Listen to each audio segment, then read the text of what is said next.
आज का हमारा चैप्टर है लैंडफॉर्म्स एंड देयर इवोल्यूशंस। भूखंडों की उत्पत्ति कैसे होती है, भूखंड क्या होते हैं और भूखंडों की उत्पत्ति कैसे होती है। इसके अतिरिक्त भूदृश्य भूदृश्य क्या होते हैं और भूदृश्यों का निर्माण कैसे होता है। इसके अतिरिक्त जितने भी जियोमॉर्फिक एजेंट हैं जो इन भूदृश्यों के भूखंडों के निर्माण में परिवर्तन में सहयोग करते हैं, उन सभी का हम इस चैप्टर में अध्ययन करेंगे। तो एक एक करके हम इन सभी का इस चैप्टर में अध्ययन करते हैं।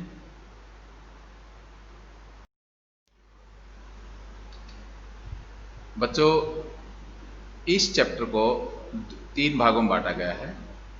पहले भाग में हम रिवर के कार्यों एवं उनके द्वारा अपरदनात्मक एवं निक्षेपणात्मक विशेषताओं का अध्ययन करेंगे कि नदी कौन कौन से अपरदनात्मक कार्य करती है, कौन कौन से निक्षेपणात्मक कार्य करती है और इनके द्वारा किन किन सतलाकृतियों का निर्माण होता है। देखिए, बहुत से भूआकृतिक तत्व हैं जो भूखंडों भूदृश्यों में परिवर्तन लाते रहते हैं, जैसे बहता हुआ जल, running water, ground water, wind, glaciers and waves. All these are geomorphic agents and causes change on landforms, changes on earth's surface. So we will discuss one by one. सबसे पहले हम डिस्कस करते हैं कि लैंडफॉर्म्स और landscape क्या होते हैं। लैंडफॉर्म्स को हिंदी में कहा जाता है भूखंड, और लैंडस्केप को कहा जाता है भूदृश्य। तो जो भूखंड हैं, how the landforms are formed. So first we discuss what is a landform. Small to medium tracts और parcels of earth surface are called landforms.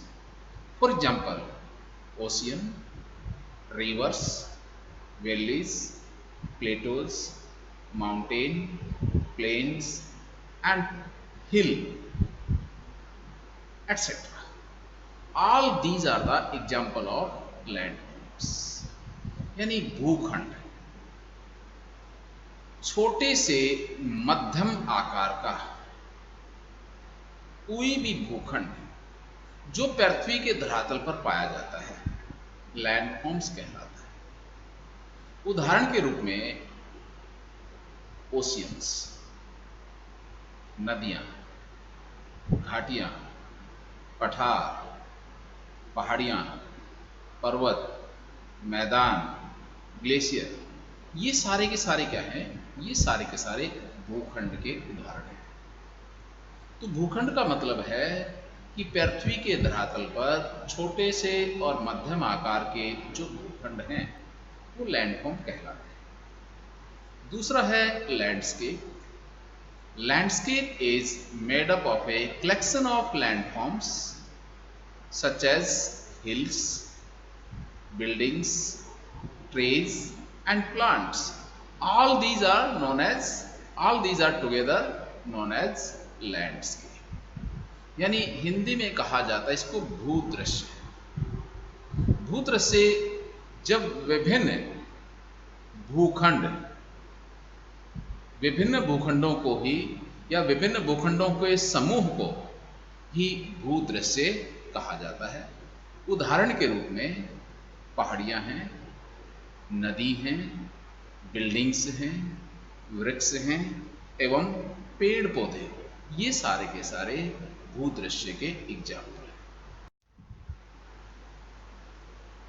अब देखिए, जितने भी जियोमॉर्फिक एजेंट हैं हम उनका अध्ययन करते हैं, और सबसे पहले जो जियोमॉर्फिक एजेंट है रनिंग वाटर, यानी बहता हुआ जल।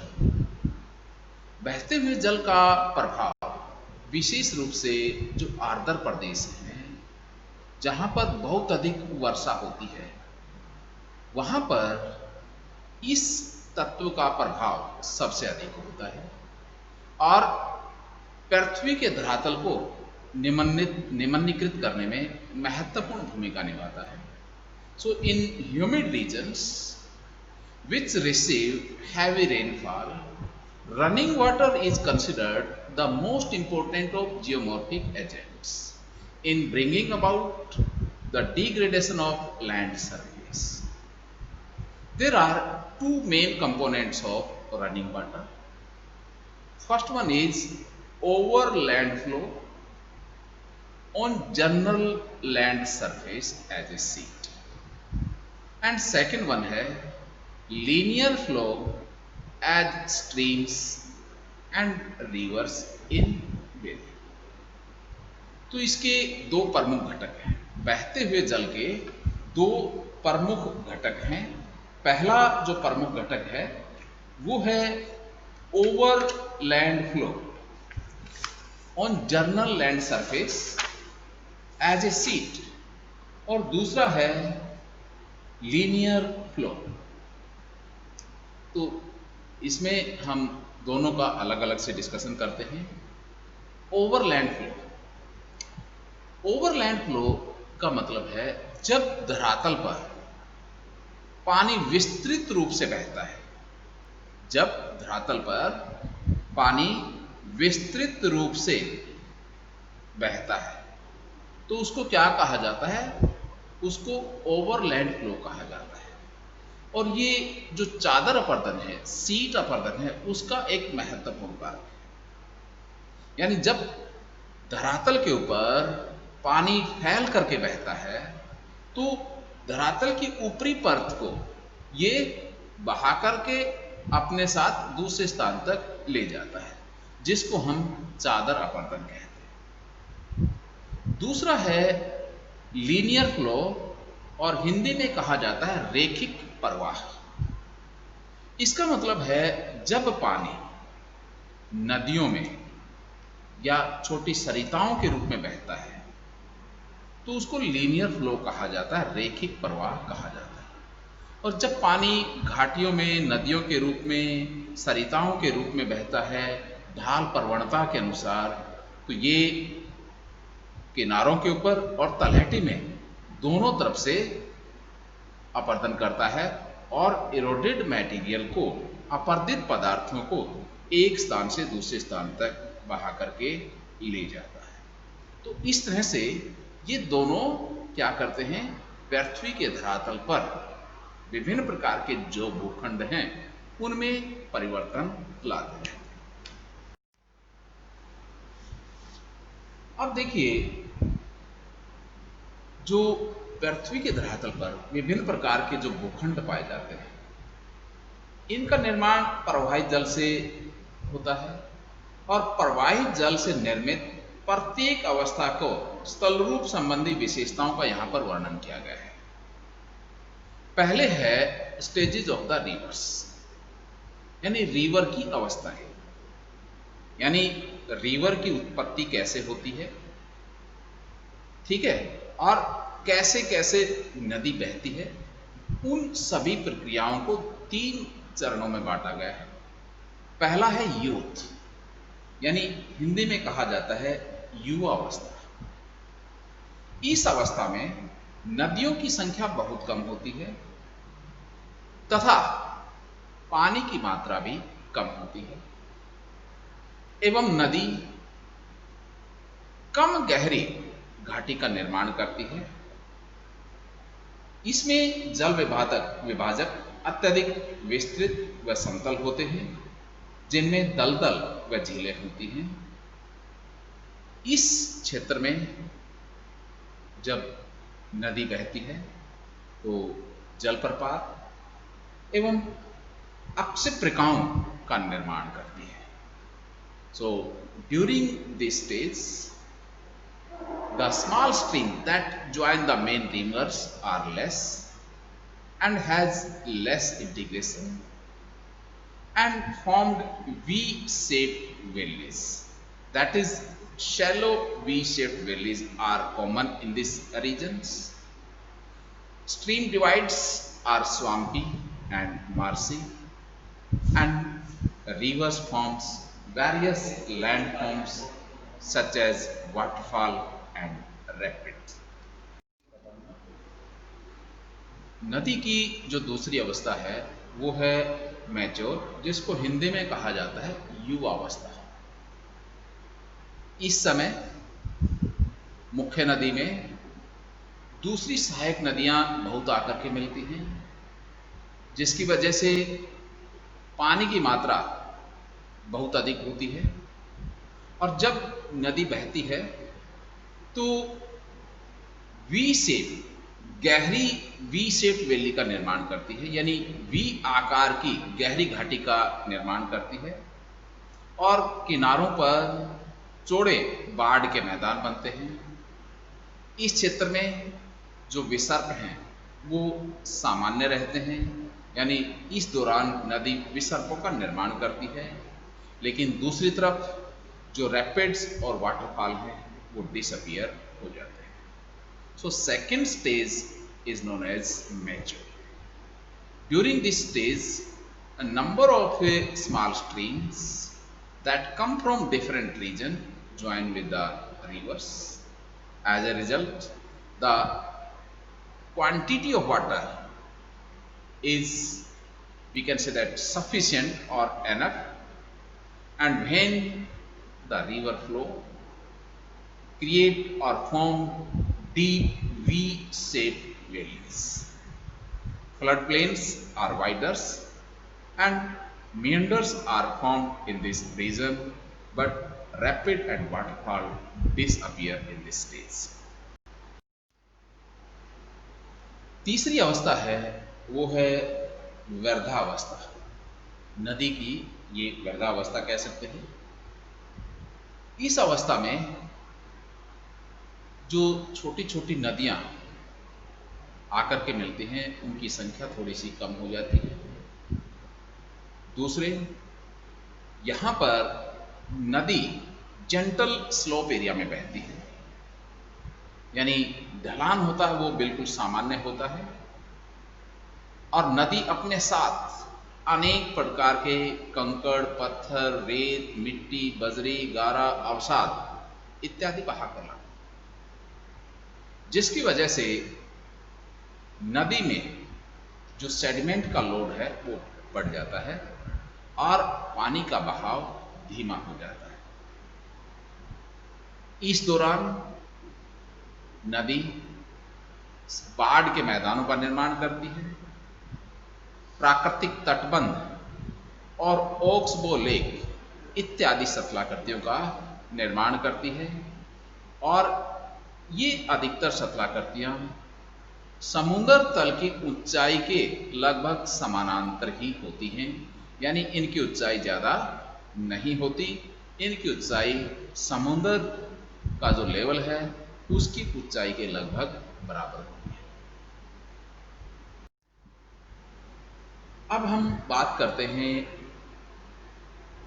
बहते हुए पानी के द्वारा अपरदित सतल रूप, यानी कौन कौन से अपरदित सतल रूपों का निर्माण करते हैं।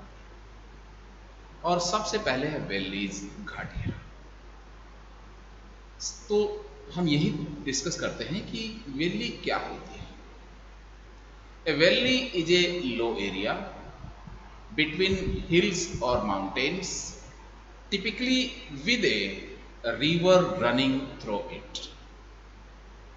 There are many types of valleys like V-shaped, gorge, canyon, etc. तो देखिए घाटी, घाटी का जन्म कैसे होता है या घाटी का निर्माण कैसे होता है। घाटी वास्तव में पहाड़ों के बीच जो निमन क्षेत्र होता है जिसके मध्य से नदी बहती है वो घाटी कहलाती है। अब देखते हैं इसमें घाटी का जन्म या निर्माण होता कैसे है। देखिए, जब पानी विभिन्न जो ग्लेशियर्स हैं उनसे बह करके और छोटी छोटी जो एक तरह से नैरो रिल्स होती हैं, नैरो रिल्स से बहता है। तो कालांतर में क्या होता है, ये नैरो रिल्स फिर वाइड हो जाती हैं और गहरी भी हो जाती हैं। जब ये रिल्स गहरी और चौड़ी हो जाती हैं तब इनको अवनालिका कहा जाता है, गुल्लीज कहा जाता है। Gullies further gullies further widen, deepen and lengthen. And so when the well is wider, deepen and lengthen, then it become well. तो इस तरह से जब पहले पानी छोटी छोटी तुंग सरिताओं के माध्यम से बहता है और समय बीतने पर क्या होता है, ये थोड़ी गहरी भी होती जाती है और चौड़ी भी होती जाती है। जब ये गहरी और चौड़ी होती हैं तब इनको अवनलिकाएं कहते हैं। लेकिन जब कालांतर में यानी और काफी समय के बाद क्या होती हैं, जो अवनालिकाएं हैं ये काफी जब चौड़ी हो जाती हैं और गहरी एवं लंबी हो जाती हैं तब इन्हीं को ही क्या कहा जाता है, घाटियां कहा जाता है। अब पहले देखते हैं वी शेप्ड वैली क्या होती है। V shaped valley is formed by erosion from a river or a stream over time. It is called a V-shaped valley as the shape of the valley is same as the letter V. यानी V आकार की घाटी। V आकार की घाटी नदी के अपर्दन के द्वारा बनती है और इसमें क्या होता है, नदी तलहटी में कटाव अधिक करती है और साइडों में किनारों पर अपर्दन कम होता है, जिसकी वजह से एक वी आकार की घाटी या वी आकार जैसी घाटी की आकृति बन जाती है, जिसको हम वी शेप्ड वैली कहते हैं। ये वी शेप्ड वैली का एक फोटो है। इसमें देखिए जो पहले जो नदी है, यानी जब नदी धीरे धीरे पहाड़ों की चोटियों से पानी बह करके आता है तो वो छोटी छोटी सरिताओं के रूप में बहती है। अब इसमें देखिए क्या है, जो कटाव है वो नदी के बेड में ज्यादा हो रहा है, किनारों पर कम हो रहा है। तो ये एक वी आकार की घाटी का निर्माण हो रहा है। ये घाटी अगर आप इसको देखेंगे तो वी आकार जैसी घाटी दिखाई देगी। अब दूसरा है गॉर्ज और कैन्यन। गॉर्ज और कैन्यन का निर्माण कैसे होता है या ये क्या होते हैं? Gorge is a deep valley with very steep to straight sides. Such landforms is known as gorge. And canyon is also a part or sub-part of gorge. A canyon is characterized by steep step-like sides and may be as deep as a gorge. Such landform or such features is known as canyon. ये गोर्ज का example है, गोर्ज की photo दी गई है। देखिए इसमें किस तरह से नदी अपने तल में बहुत अधिक कटाव करती है और साइड है इसकी वो बिल्कुल सीधी है। तो इस तरह की जो सतहाकृति बनती है उसको गोर्ज कहा जाता है। गोर्ज एक गहरी संकीर्ण घाटी है जिसके दोनों किनारे तिरु ढाल के और सीधे होते हैं। इस तरह की घाटी को गोर्ज कहा जाता है। अब ये देखिए, ये कैन्यन का एक चित्र है हमारे पास। एक कैन्यन के किनारे भी खड़ी ढाल वाले ही होते हैं। हालांकि गोर्ज और कैन्यन में डिफरेंस इतना ही है कि कैन्यन का जो ऊपरी भाग है वो चौड़ा होता है और नीचे से कैन्यन संकीर्ण और गहरी होती है। यानी जैसे गॉर्ज होती है सेम कैन्यन भी होती है, बस डिफरेंस क्या होता है, गॉर्ज ऊपर से और नीचे से लेकर ऊपर से लेकर नीचे तक उसकी जो चौड़ाई है वो लगभग एक जैसी होती है। जबकि कैन्यन में क्या होता है, कैन्यन का जो ऊपरी भाग है वो चौड़ा होता है, वाइडर होता है, जबकि जो बॉटम पार्ट होता है that is narrower and deep, यानी वो संकीर्ण और गहरा होता है। तो एक कैन्यन के किनारे भी खड़ी ढाल वाले होते हैं और ये भी गॉर्ज की भांति ही गहरी होती है। बस फर्क इतना है कि कैन्यन का जो ऊपरी भाग है वो चौड़ा होता है और जो तलहटी वाला यानी निचला भाग है वो संकीर्ण होता है। अब है गॉर्ज और कैन्यन में डिफरेंस। अभी हमने इसकी डेफिनेशन पढ़ी, अब देख लेते हैं इसमें डिफरेंस है क्या। गोर्ज की जो साइड होती है वो स्टीप होती है, जबकि जो कैन्यन की साइड होती है वो स्टेप लाइक साइड होती है, यानी सीढ़ीदार होती है। दूसरा, जो गोर्ज है इसकी जो चौड़ाई है ऊपर से लेकर और नीचे तक लगभग समान होती है, जबकि कैन्यन की जो चौड़ाई है ऊपर में चौड़ी होती है, ऊपर से चौड़ी होती है और बॉटम से संकीर्ण होती है, यानी तलहटी की तरफ ये संकीर्ण। तीसरा, गॉर्ज, गॉर्ज की जो लंबाई होती है वो कम होती है, जबकि जो कैन्यन होती है इसकी लंबाई ज्यादा होती है। अगला है पोर्ट होल्स। पोर्ट होल्स क्या होते हैं, इनका निर्माण कैसे होता है। जल गतिका तथा अवनमित कुल अवनमित कुंड, पहाड़ी क्षेत्रों में नदी तल में अपर्दित छोटे चट्टानी टुकड़े छोटे गर्तों में फंसकर गर्ताकार रूप में घूमते हैं, जिन्हें जल गतिका कहते हैं।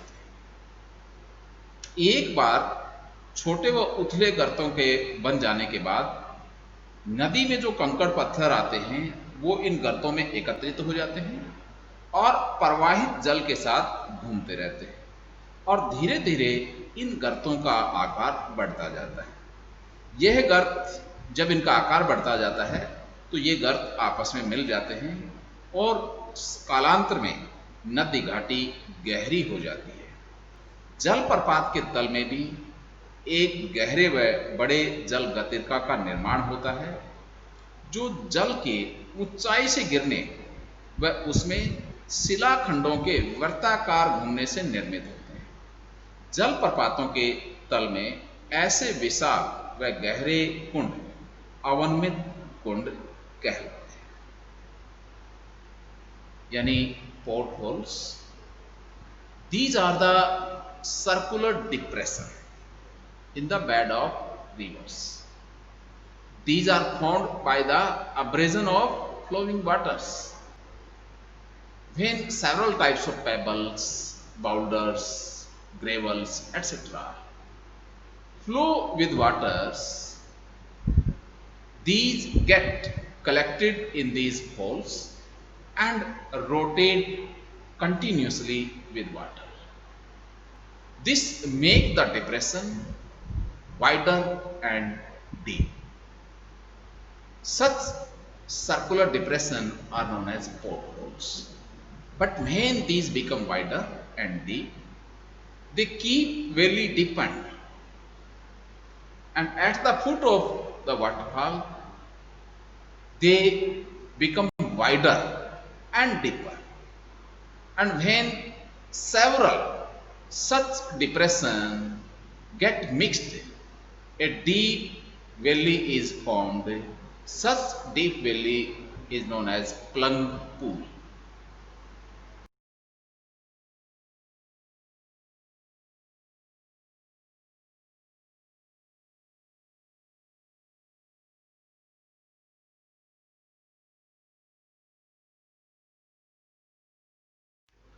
Meanders.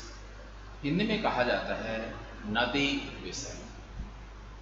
जब नदी मैदानी क्षेत्रों में प्रवेश करती है तो नदी में अवसादों की मात्रा बहुत अधिक होती है, जबकि पानी का वेग कम हो जाता है। ऐसी स्थिति में नदी किनारों पर अधिक अपरदन करती है और तल पर बहुत ही कम अपरदन करती है। और नदी काइनेटिक एनर्जी की वजह से, लो काइनेटिक एनर्जी की वजह से अपना जो रास्ता है उसको थोड़ा सा बदलती रहती है, और इस तरह से नदी अपने रास्ते में लूप बनाती है। इन लूप को ही नदी विसर्ग कहते हैं।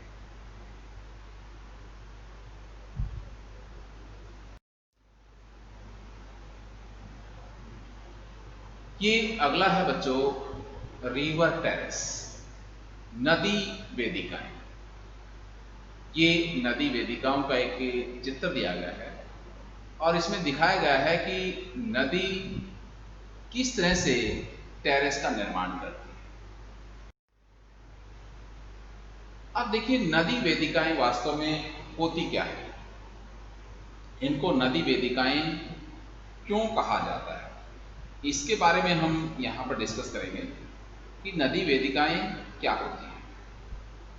जब बाढ़ के मैदान में नदी के दोनों पार्श्वों पर यानी दोनों किनारों पर निर्मित सोपानाकार वेदिकाएं जो नदी के मार्ग के समानांतर होती है, इनकी संख्या एक अथवा एक से अधिक भी हो सकती है। और जो दो वेदिकाएं उनके मध्य ऊंचाई का अंतर प्राय कुछ मीटर से लेकर 20 से 30 मीटर तक हो सकता है। इनकी चौड़ाई कुछ मीटर से लेकर और कई किलोमीटर तक भी हो सकती है। अब देखिए ये वास्तव में होती क्या है और इनका निर्माण कैसे होता है, इनकी उत्पत्ति कैसे होती है। नदी वेदिका की उत्पत्ति सामान्यतः नदी में पुनर्युवन यानी रीजुनवेशन आ जाने के परिणाम स्वरूप होती है। नदी में नवोन्मेष के कारण उसकी अपरदन शक्ति बढ़ जाती है और नदी अपनी पुरानी घाटी के भीतर एक नई घाटी का निर्माण करती है। इस तरह से प्राचीन घाटी होती है वो नवीन घाटी से ऊंची होती है तथा एक सोपान के द्वारा अलग होती है। किसी नदी में कई बार ये पुनर्अन्वेषण की वजह से कई वेदिकाओं का निर्माण हो सकता है। और नदी वेदिकाएं हैं ये दो तरह की होती हैं। पहला है पेयर्ड टेरेसेस और दूसरा है अनपेयर्ड टेरेसेस या नॉन पेयर्ड टेरेसेस भी कह सकते हैं। इसका मतलब ये है कि देखिए हमने अभी पढ़ा कि नदी के दोनों तरफ वेदिकाएं टेरेस बनते हैं। ये जो टेरेस होती हैं इनके जो प्रोफाइल है वो लगभग यूनिफॉर्म होती है, इनकी विड्थ भी यूनिफॉर्म होती है। When the profile and width of both sides terraces are same, then these are known as paired terraces. If they are found at different levels, it means terraces are there on one side, but on the other side there is an absence of terraces, or terraces are there but at different profile or different widths. Such types of structures are known as non-paired terraces.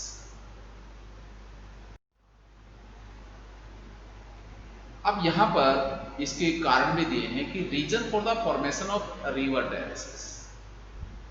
देखिए बच्चों जब नदी का बहाव बहुत तेज होता है और पानी सबसे अधिक होता है, उसके बाद क्या होता है नदी का पानी जैसे जैसे कम होता है तो नदी जो अवसाद और दूसरा एक अपरदन का कार्य करती है, तो दोनों किनारों से वो अपरदन करती है तो जैसे जैसे अपर्दन करती है तो ऊपर वाले जो टेरेस है वो नीचे वाले टेरेस से, यानी जो नया टेरेस होगा उससे उनकी ऊंचाई अधिक होगी निसंदेह, ठीक है।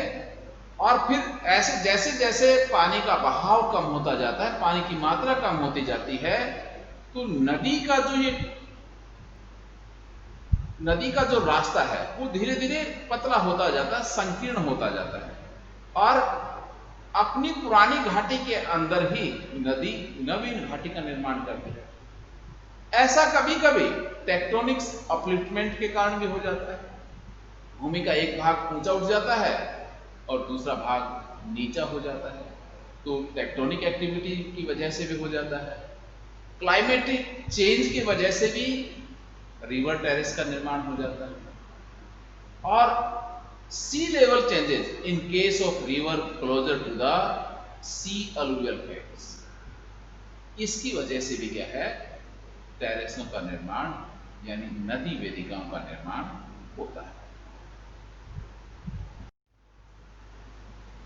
अगला है अलुवियल प्लेन्स। ये अलुवियल प्लेन का चित्र दिया गया है।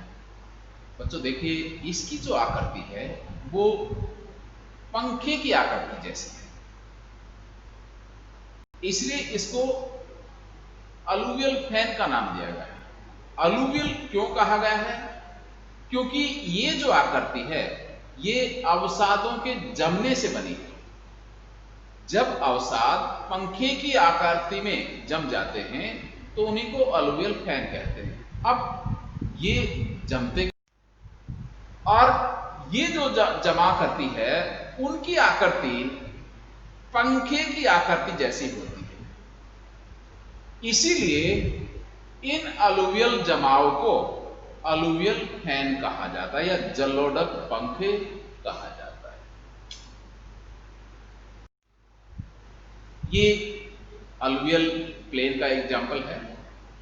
अलुवियल प्लेन्स होते हैं जलोढ़क मैदान, इसके बारे में देखते हैं। अब अलुवियल प्लेन्स क्या होते हैं और ये कहां पर बनते हैं? Alluvial plains are found along the river banks. When river flow through the plain areas where slope is very gentle, in such areas the flow of water is reduced, but the amount of sediments increase. So river erosion in lateral side, but deposit its alluvial in the river bed and flow of the water reduce. When the flood occur, the flood spill over the banks, and when water spill over the banks, the sediments deposited in the bed of the rivers come out from the rivers and get deposited in the plain area along the rivers. Such types of plains are known as alluvial plains.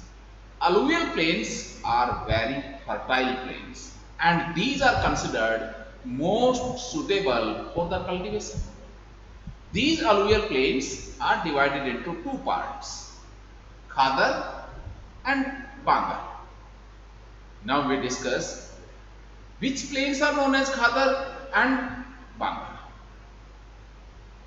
Khadars, the plains which are formed very close to the rivers, they are known as Khadar plains.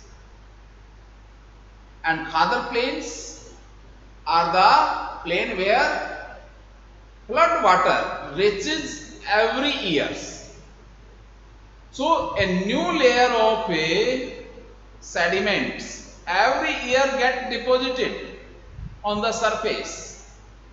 That's why Khadar plains are more fertile, more suitable for the cultivation of any crops. While Bangars, these are formed away from the rivers, where every year flood water does not reaches there. That's why these plains are less fertile. So in this way, the alluvial plains are divided into two parts, Khadar and Pangar. अब अगला है delta. Delta क्या होते हैं, delta का निर्माण कैसे होता है और कहां होता है।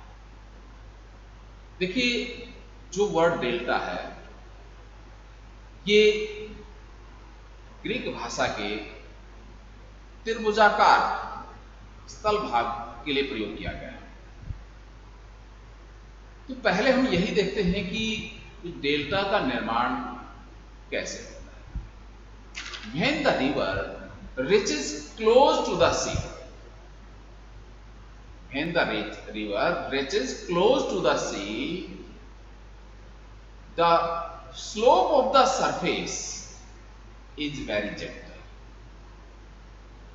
River unable to carry all the silt, sediments, salts, alluviums into the sea, and river get deposited all these sediments on the mouth of the river, and river flow through various distributaries. It means the river divided into various small distributaries, and among these small distributaries a triangle shaped land is formed. Such triangle shaped land is known as delta, and this land is considered very fertile. And the world largest delta is the Ganga Brahmaputra delta, that has been formed by the river Ganga and the river Brahmaputra. This delta is also known as Sundarban delta. This delta is the largest delta of the world. You can see the photo of a Ganga Brahmaputra delta. You see the rivers divided into several small streams, several small distributaries, and among these distributaries a triangle shaped land is formed. This triangle shaped land is known as delta. अब है Ganga delta flood plains. The active flood plain is found in the river bank, whereas inactive flood plain is found above the level of river bank. The flood plain in deltas are called delta plain. अब बच्चों ये है कि ओक्सबो lake का निर्माण कैसे होता है। अभी हमने मेंढर के बारे में पढ़ा था। अब देखिए, ओक्सबो लेक जब नदी मैदानी क्षेत्रों से चलती है तो सर्पिले आकार में चलती है, यानी मोड़दार आकृति में चलती है। अब देखिए, जब नदी में ये विभिन्न मोड़ पड़ते हैं बच्चों, तो इसका जो आउटर बैंक है, outer bank, that is also known as convex side of the river. नदी क्या करती है, आउटर बैंक की साइड इरोजन करती है, और दूसरी तरफ जो इनर बैंक है रिवर का, ये देखिए लूप का जो इनर बैंक है, यहां पर जो नदी की धारा है वो क्या करती है, अवसाद जमा करती जाती है। तो एक तरफ से तो नदी कटाव करती जाती है और दूसरी तरफ से नदी अवसाद जमा करती जाती है, और धीरे धीरे क्या होता है, इसकी आकृति है वो एस के रूप में बन जाती है। और जब ये लंबे समय तक ये कटाव और एक दूसरी तरफ अवसादों का जमाव होता रहता है, तो बच्चों नदी अपनी धारा को सीधी कर लेती है, और ये लूप होते हैं, ये नदी से अलग हो जाते हैं, और इनकी जो आकृति दिखाई देती है वो गाय के खुर जैसी प्रतीत होती है, इसलिए इनको ओक्स बो लेक कहा जाता है। लेक इसलिए कहा जाता है क्योंकि इनमें नदी का पानी इकट्ठा रहता है, इसलिए इनको लेक कहा जाता है। अब ये देखिए, इसमें दे भी दिया है कि फॉर्मेशन ऑफ ओक्स बो लेक्स, अभी हमने डिस्कस किया है इसके बारे में, तो ज्यादा डिस्कस करने की जरूरत नहीं है।